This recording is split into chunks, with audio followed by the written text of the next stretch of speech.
Let's start. The installation of Onguard Lenel 7.6 media image is there, and I'm going to mount that first.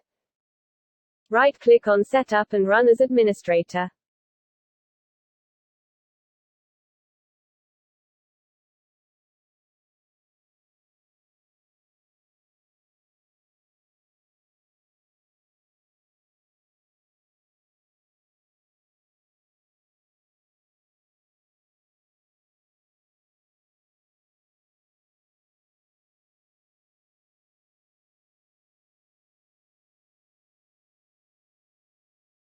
Server system selected.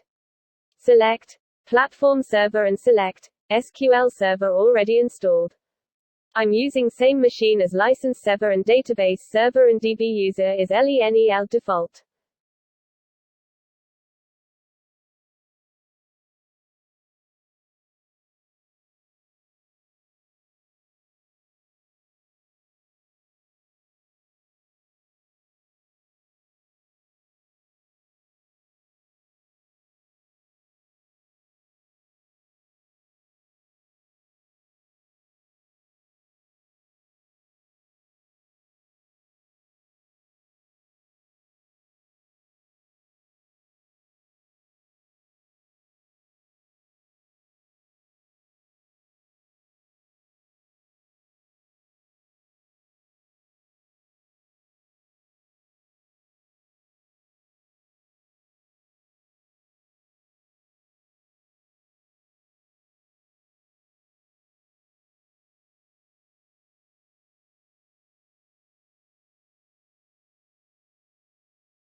To complete the setup, don't forget to watch second video.